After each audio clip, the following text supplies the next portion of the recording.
बात खाड़ी देशों की भारत के साथ रिश्तों की। खाड़ी देशों से भारत के रिश्तों को नई ऊंचाई देने वाली यह खबर बेहद अहम मानी जा रही है। संयुक्त अरब अमीरात के राष्ट्रपति शेख मोहम्मद बिन जायद अल नहयान प्रधानमंत्री नरेंद्र मोदी के निमंत्रण पर भारत की आधिकारिक यात्रा पर आ रहे हैं। यह दौरा ऐसे समय में हो रहा है जब भारत और यूएई के बीच रणनीतिक, आर्थिक और राजनीतिक सहयोग लगातार मजबूत हो रहा है। दरअसल राष्ट्रपति बनने के बाद ये शेख मोहम्मद बिन जायद अल नहयान की भारत की तीसरी ऑफिशियल यात्रा मानी जा रही है, जबकि पिछले 10 वर्षों में वे कुल 5 बार भारत आ चुके हैं। ये तथ्य अपने आप में भारत और यूएई के बीच बढ़ती नजदीकी और आपसी विश्वास को दर्शाता है।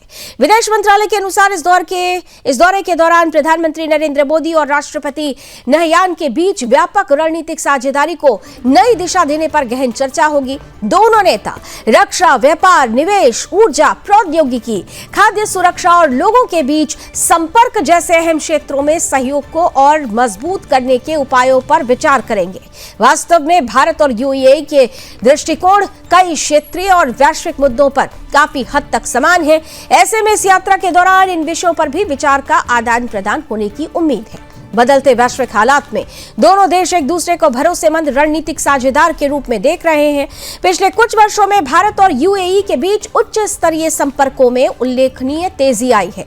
सितंबर 2024 में अबू धाबी के क्राउन प्रिंस खालिद बिन मोहम्मद बिन जायद अल नहयान की भारत यात्रा और अप्रैल 2025 में दुबई के क्राउन प्रिंस यूएई के उप प्रधानमंत्री और रक्षा मंत्री हमदान बिन मोहम्मद बिन राशिद अल मक्तूम का भारत दौरा इसी क्रम का हिस्सा रहा है। दरअसल इन लगातार हो रही यात्राओं ने द्विपक्षीय सहयोग को नई गति दी है, चाहे वो निवेश हो, रक्षा सहयोग हो या फिर उभरती तकनीकों में साझेदारी। भारत और यूएई दोनों ही भविष्य को साझा दृष्टि से देख रहे हैं। कुल मिलाकर राष्ट्रपति नहयान की यह यात्रा न केवल भारत यूएई संबंधों की मजबूती को रेखांकित करेगी, बल्कि बदलते वैश्विक परिदृश्य में दोनों देशों की साझेदारी को और गहराई देने में भी महत्वपूर्ण भूमिका निभाएगी।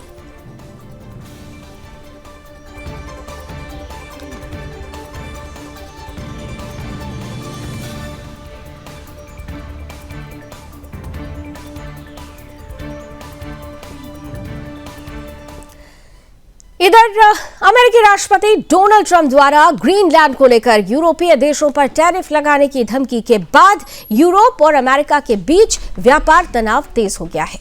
ट्रंप की इस चेतावनी के जवाब में यूरोपीय संघ ने अमेरिका पर 93 बिलियन यूरो यानी करीब 107.7 अरब डॉलर तक का टैरिफ लगाने या फिर अमेरिकी कंपनियों को यूरोपीय बाजार से बाहर करने जैसे सख्त कदम पर विचार शुरू कर दिया है।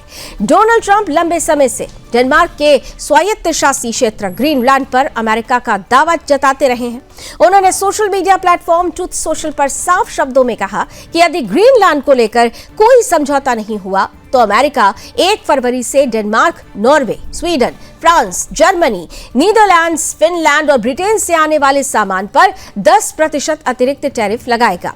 ट्रंप ने यह भी घोषणा की है कि 1 जून से इस टैरिफ को बढ़ाकर 25% तक कर दिया जाएगा। ट्रंप के इस ऐलान के बाद यूरोपीय संघ हरकत में आ गया है। रविवार को बेल्जियम की राजधानी ब्रसेल्स में यूरोपीय देशों के राजदूतों की एक आपात बैठक बुलाई गई, जिसमें जर्मनी और फ्रांस समेत कई देशों ने अमेरिकी राष्ट्रपति की धमकियों की कड़ी आलोचना की है। यूरोपीय नेताओं ने इसे ब्लैकमेल करार देते हुए कहा कि दबाव की राजनीति को कतई स्वीकार नहीं किया जाएगा। फ्रांस ने संकेत दिए हैं कि यूरोपीय संघ अब ऐसे जवाबी कदम उठा सकता है जिनका पहले कभी इस्तेमाल नहीं किया गया।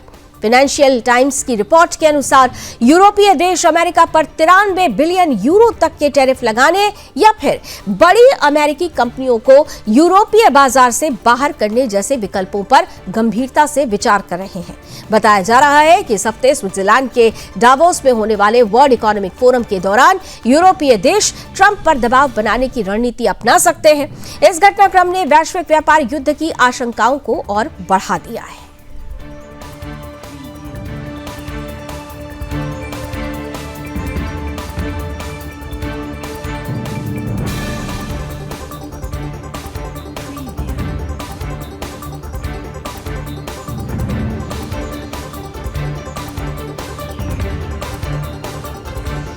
ये है इमैनुअल मैक्रों ने भी क्लियर किया। और साथ ही साथ अलेक्जेंडर स्टब का ये कहना है कि डेनमार्क ग्रीनलैंड का समर्थन जारी रखा जाएगा, किसी भी तरीके का दबाव बर्दाश्त नहीं किया जाएगा।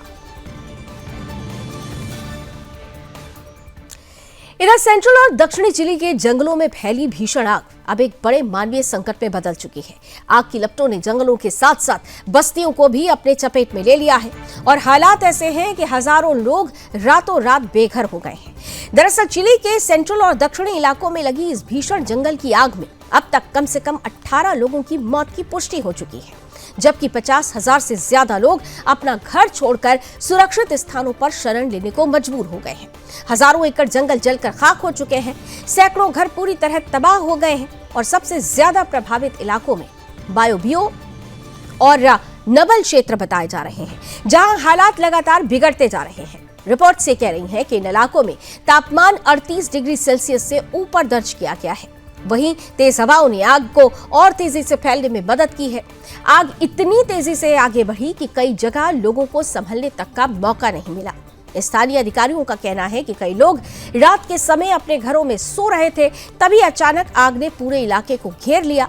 अफरा तफरी के बीच कई लोग बाहर नहीं निकल सके, जिससे जान माल का नुकसान और ज्यादा बढ़ गया। आग की चपेट में आने से न सिर्फ घर तबाह हुए, बल्कि स्कूल, चर्च और सैकड़ों वाहन भी जलकर नष्ट हो गए। दरअसल कई इलाकों में जली हुई लाशें मिलने की खबर भी सामने आई है, जिससे पूरा क्षेत्र शोक की लहर में डूब गया है और दहशत का माहौल भी बरकरार है। प्रभावित लोगों का कहना है कि आग कुछ ही मिनटों में उनके घरों तक पहुंच गई और उनके पास जान बचाने के अलावा कोई विकल्प नहीं बचा। स्थिति की गंभीरता को देखते हुए चिली सरकार ने आपातकाल घोषित कर दिया है। राहत और बचाव कार्य के लिए सेना को तैनात किया गया है।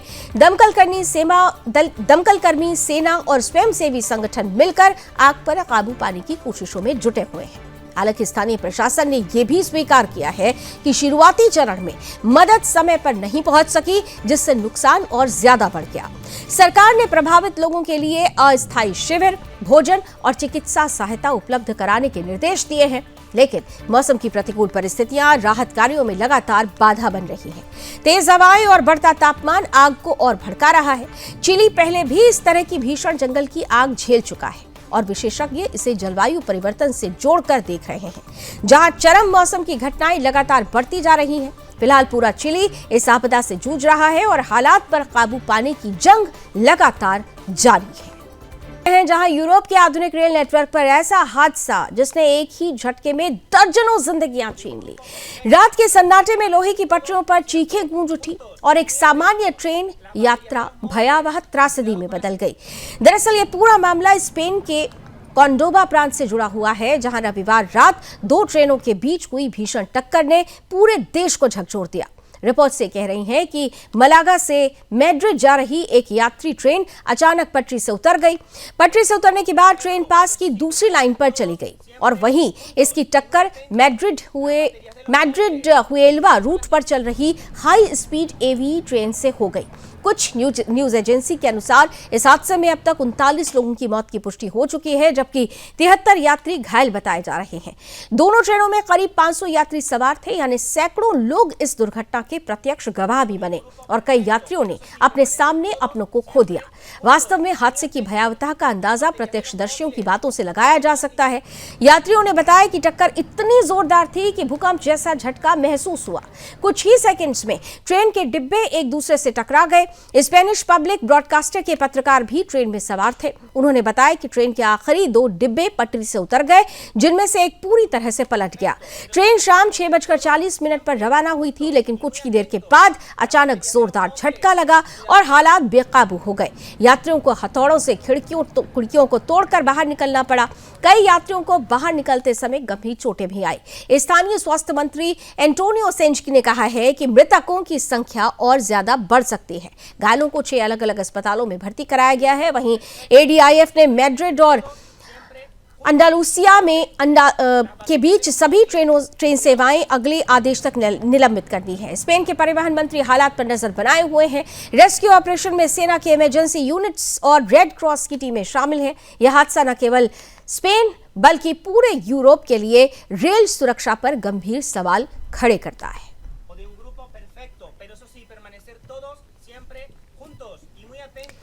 और आइए आगे बढ़ते हैं, अब चीन की बात कर लेते हैं। चीन से आई ये खबर बेहद चौंकाने वाली है। औद्योगिक ताकत के लिए पहचाने जाने वाले चीन में एक स्टील फैक्ट्री में अचानक तबाही का मंजर बन गया। तबाही का केंद्र ये फैक्ट्री बन गई। रविवार की दोपहर ऐसा धमाका हुआ कि फैक्ट्री के आसपास भूकंप जैसे झटके महसूस किए गए और देखते ही देखते पूरा इलाका अफरा तफरी में डूब गया। दरअसल ये पूरा मामला चीन के इनर मंगोलिया क्षेत्र का है, जहां बाओटो शहर स्थित यूनाइटेड स्टील प्लांट में भीषण विस्फोट हुआ। इस धमाके में अब तक 2 लोगों की मौत की पुष्टि हुई है, जबकि 84 लोग घायल बताए जा रहे हैं। हादसे के बाद फैक्ट्री परिसर और आसपास के इलाके में हड़कंप मच गया। रिपोर्ट्स के अनुसार यह विस्फोट फैक्ट्री में बनाए गए उबलते पानी और भाप के एक स्टोरेज टैंक में हुआ। बताया जा रहा है कि यह टैंक अचानक तेज दबाव के कारण फट गया। धमाका इतना जोरदार था कि आसपास के इलाकों में लोगों को भूकंप जैसा झटका महसूस हुआ। कई इमारतें भी हिलती हुई नजर आई। वास्तव में यह धमाका रविवार दोपहर करीब 3 बजे हुआ। उस समय फैक्ट्री में बड़ी संख्या में कर्मचारी उपस्थित थे। विस्फोट के तुरंत बाद फैक्ट्री में धुआं और भाप फैल गई, जिससे वहां मौजूद कर्मचारियों को बाहर निकलने में भारी मुश्किलों का सामना करना पड़ा। चीन के बाओटो प्रशासन के अनुसार धमाके के बाद राहत और बचाव टीमें तुरंत मौके पर पहुंची।